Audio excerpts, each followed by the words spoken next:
right here on America's Test Kitchen.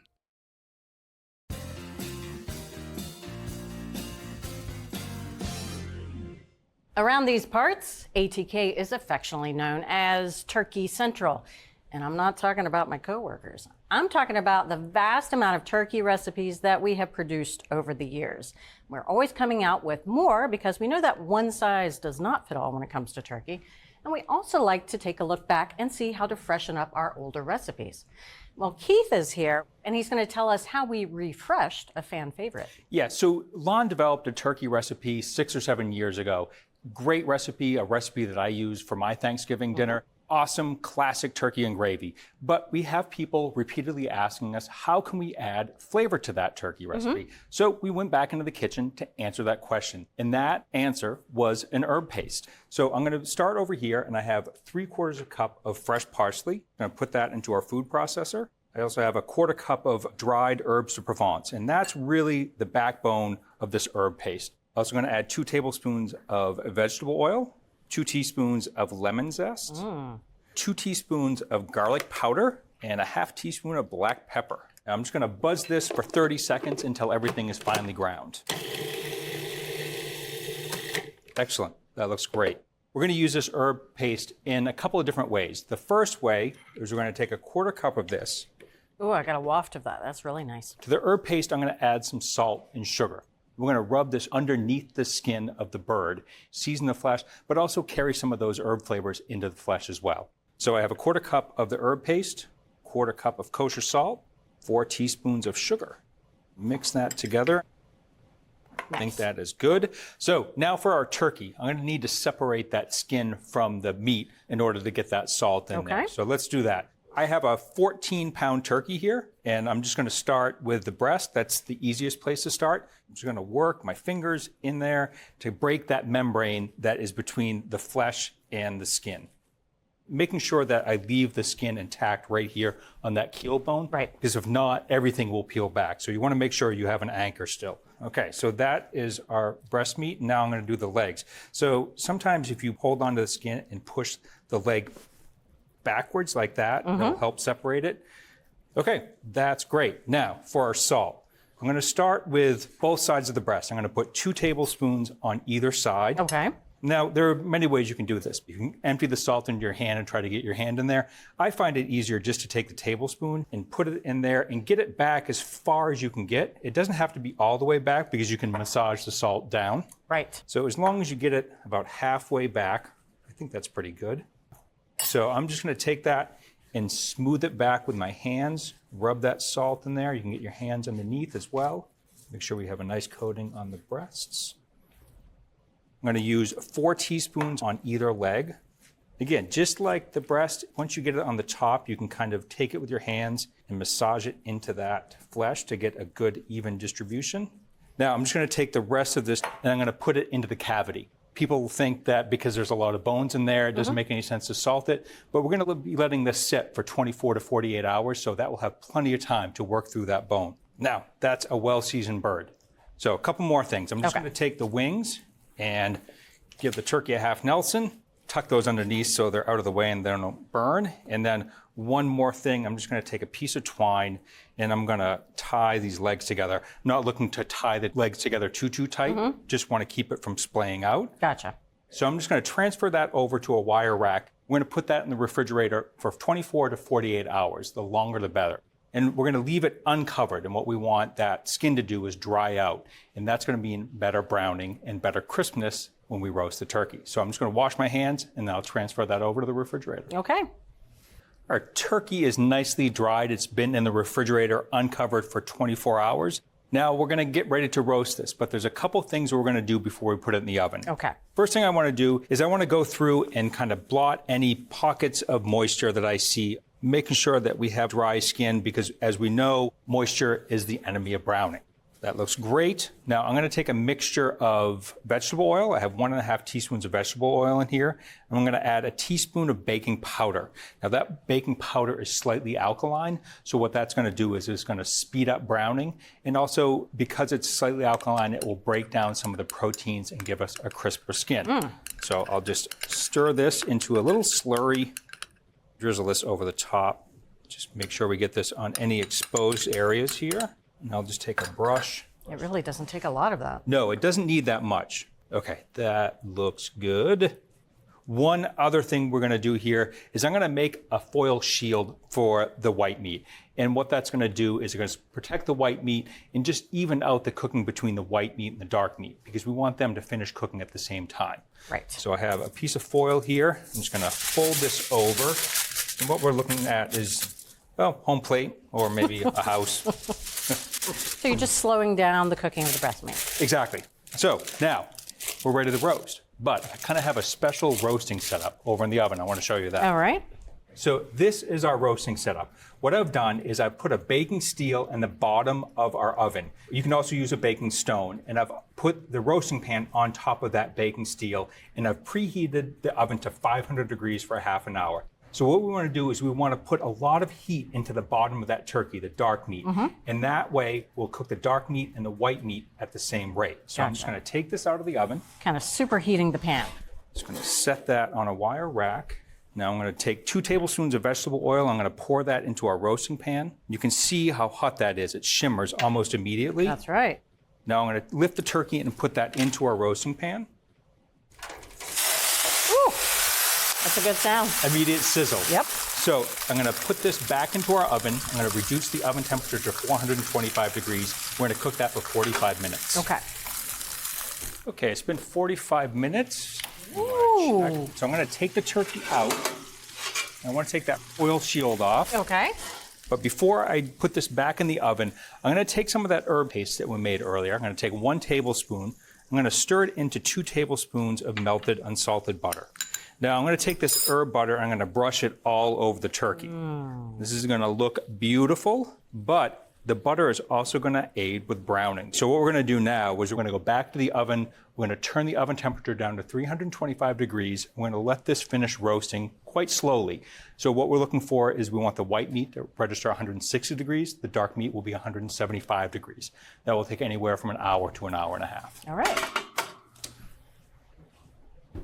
Let's check on our turkey. Oh, yeah, look at that golden color. Gorgeous. That is beautiful. We just want to check the temperature, so I'm going to go into the thigh right here, and it is 175 degrees. So we want to check the white meat, and what we're looking for is 160 degrees. That's great, spot on. I want to get this out of the pan because we want to take those drippings to make gravy. I'll just take a pair of tongs and put that into the cavity like that, and nicely done. so we want to let that sit for 45 minutes. Okay. And now I want to take and make sure that we scrape up any of these little brown bits off the bottom of our roasting pan, because as you know, those brown bits mean flavor. So I'm just going to take that. Now I want to strain off any of these solids. So I have a fine mesh strainer set in a bowl. Now I want to make sure we get the fat and the broth separated. So I'm just going to pour that into a fat separator. It's been 10 minutes and you can see that our fat has separated from our drippings. So I'm just going to take this and we're going to pour off a cup of these drippings. That's it. Look at that. There. Okay, perfect. I don't want to throw away this fat. We're actually going to take this fat and that's what's going to build the base of our gravy. So I'm looking for 3 tablespoons. 3. Okay. So I'm going to heat this over medium-high heat, and we want to get this shimmering. Okay, that is shimmering, and I'm just going to add the neck to that, and the heart, and the giblets. We're going to brown that for 10 to 12 minutes, and we're going to get that nice dark brown on both sides, create some fond in that pan to help flavor our gravy. Okay. It's been 10 minutes, and we have a nicely browned neck here. And our other giblets, I'm going to take those out. Now for the vegetables, I'm going to add 1 small onion that's been finely chopped. Also going to add 1 sliced carrot. Okay. Just going to stir those in. I'm going to turn down the heat to medium. We're going to let those cook until the vegetables are soft, and it'll take 5 to 7 minutes. It's been 5 minutes, and you can see that the vegetables are softened. But more importantly, the moisture that the vegetables give off have kind of deglazed that pan, so all that fond is going to get into our gravy. I'm just going to take 5 tablespoons of all-purpose flour and sprinkle that over the vegetables. I'm just going to stir this in. Now that fat and that flour are going to combine to create a roux, and that is what's going to thicken our gravy. So I'm going to switch over to a whisk and take our 1 cup of drippings, and I'm going to slowly add this while whisking constantly. Now the reason why I'm adding this slow is we don't want any lumps in our gravy. Okay, now for the remaining ingredients. I have 3 1/4 cups of water. That's how flavorful this is. You're not adding chicken stock. That's right, I'm glad you noticed that.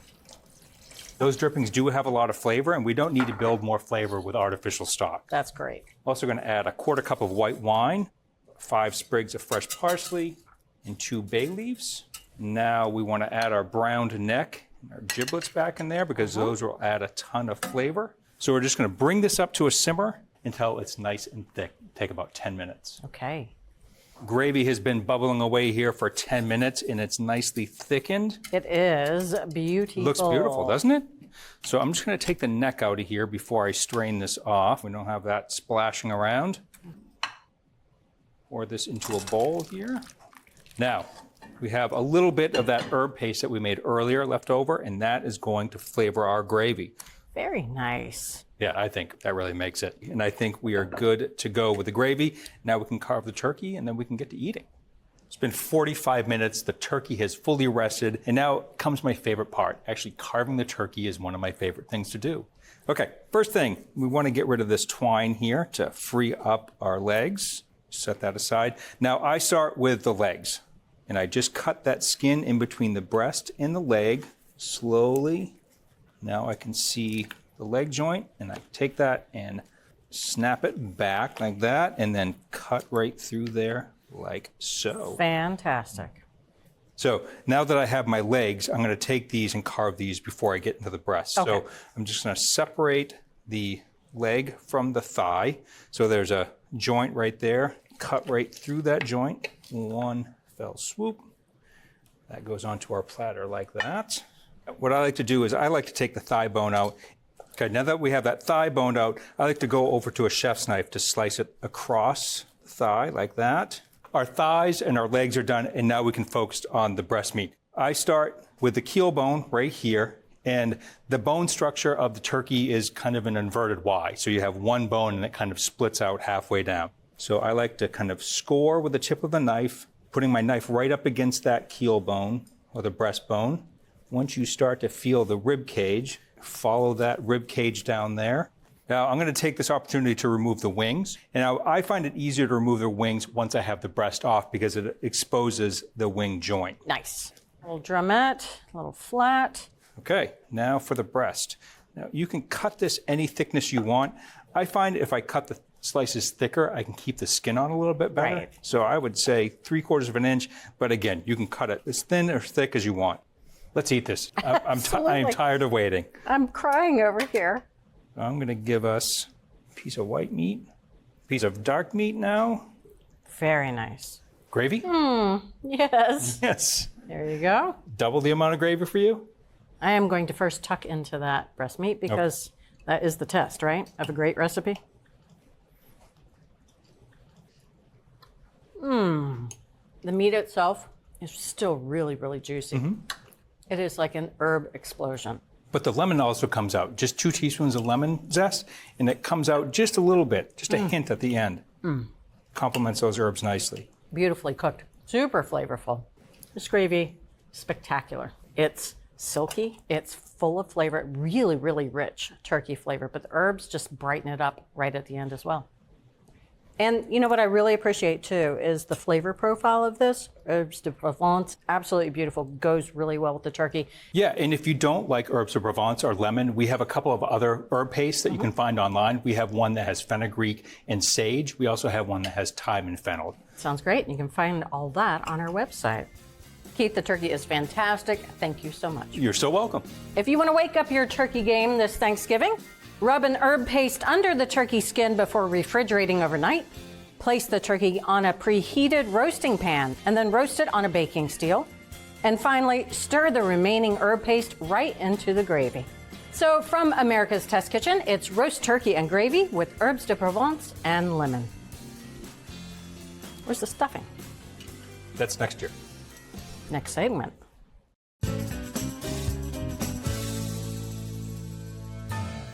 Steaks and roasts are pricey, and they can take a lot of work to prepare properly. And even if you nail the internal temperature and take our advice on resting time, there's still one more thing you can do to ensure ultra-tender results, and that's slicing against the grain. What does that phrase mean? Well, a meat's fibers run parallel to each other, and to maximize tenderness, it's best to set the knife perpendicular to those fibers. If you're not sure of the direction of the grain, you can always take a sliver of meat off. Now, if you don't see parallel lines like this, then you've sliced against the grain. If you do see parallel lines, then you just want to turn that piece of meat 90 degrees. Now, proper slicing doesn't just help with tenderness, it can also improve appearance. When I hold my knife perpendicular to this steak and cut straight down, I'm getting these narrow strips that are great for a fajita, but they're not really doing a great job of showing the rosy interior of the meat. By tilting my knife at an angle, I'm going to still be slicing against the grain, but I'll get a much broader cross section. You can see so much more of that interior. It's just beautiful. Like with all knife skills, all you need is a sharp knife and a little practice to present your food with added polish.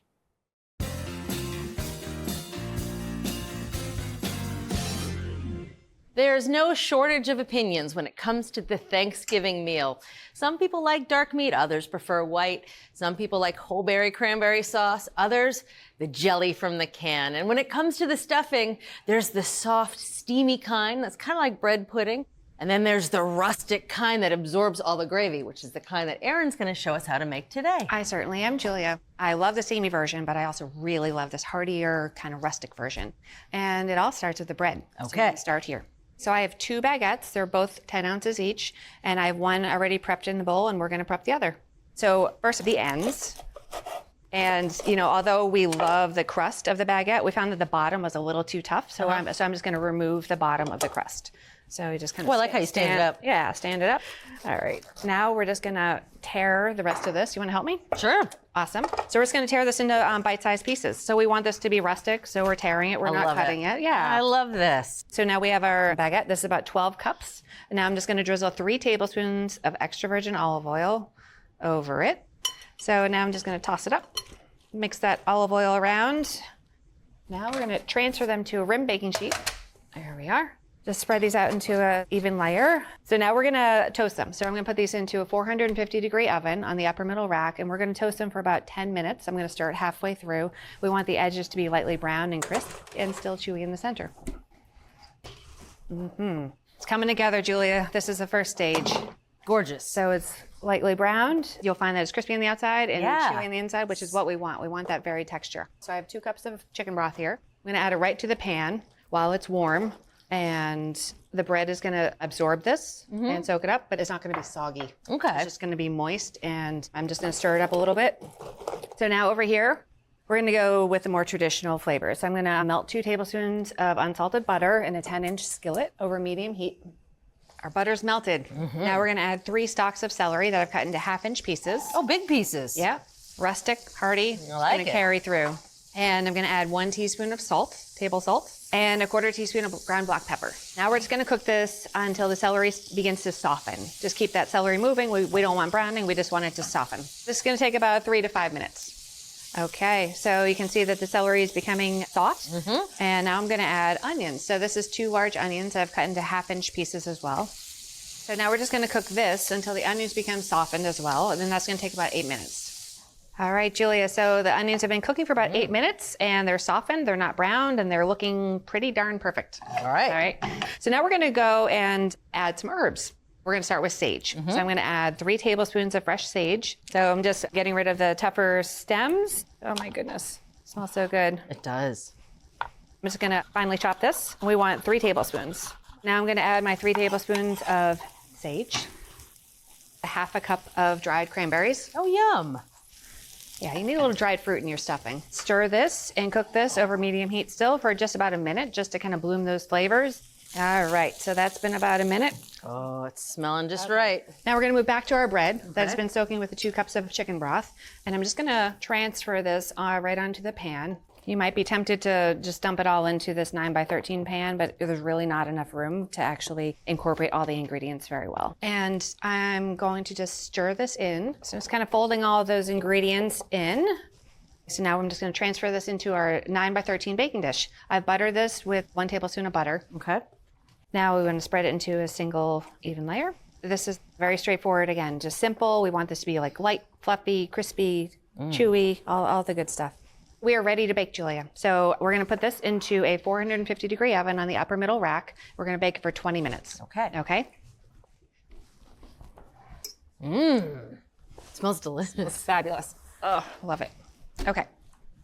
That just baked for 20 minutes. We're not there yet. You can see these crispy edges. I'm going to fold them into the center of the pan and pull some of the more steamed ones out. The bottom pieces are very steamy. Top pieces are crispy. I want textural contrast throughout the whole stuffing. Okay. So we're going to stir the crispy bits inside, pull the soft bits outside. So this is going to go back in the oven for 10 minutes until the top is nice and crispy again. Great. Oh, that smells like stuffing. Yes, it does. Nice. Gorgeous, beautiful. Mission accomplished. Now we're going to add 3 tablespoons of fresh parsley, and I'm going to stir this in. It's always nice to add like little fresh notes to a finished dish, and you really benefit from that fresh flavor. And last but not least, we're going to add a 1/4 cup of walnuts that I've toasted and chopped coarsely. So I'm just going to add this on top. So we have like our soft bread or crispy bread, and we'll get like crunchy nuts. It's really good stuff. Well, and as you said earlier, once you get the method down, it's easy to change the flavors. And I can tell that already with the herbs and the nuts and the fruit. You can change it up to suit your style. 100%. Whatever you have in the fridge, if you have fennel, pine nuts, whatever you have. I love it. Go for it. Year round. That's the beauty of this dish. Oh, steamy. Beautiful. I'll start with this much. Right? Oh, Erin, I got some soft bits, a crunchy bit. I love the cranberries in this. Yep. They don't taste sweet. They just add a little bit of moisture, a little bit of a slightly sweet fruity note, but again, it's not overly sweet, which is always my worry when you add fruit to stuffing. And it adds like a little chew. And the bread, you crispy edges, you get that steamy center. It's a really great contrast. I could imagine serving this with a pork loin, with a roast chicken, a lot of different things. Absolutely. And the walnuts, it's like the last finished edition, but it's like it just pulls it all together. Rustic, hearty, easy, light. And it would soak up gravy like a dream. Erin, this is delicious. Thank you. You're welcome. You want to make this stuffing that is easy enough for every day, but fancy enough for Thanksgiving. Tear 2 baguettes into rustic pieces. Moisten the warm toasted bread with broth and stir the stuffing partway through cooking. From America's Test Kitchen, a simple but superb recipe for rustic bread stuffing with cranberries and walnuts. You can get this recipe and all the recipes from this season, along with select episodes and our product reviews at our website, americastestkitchen.com/TV. This is awesome. Not even missing the turkey. No, I'm not either.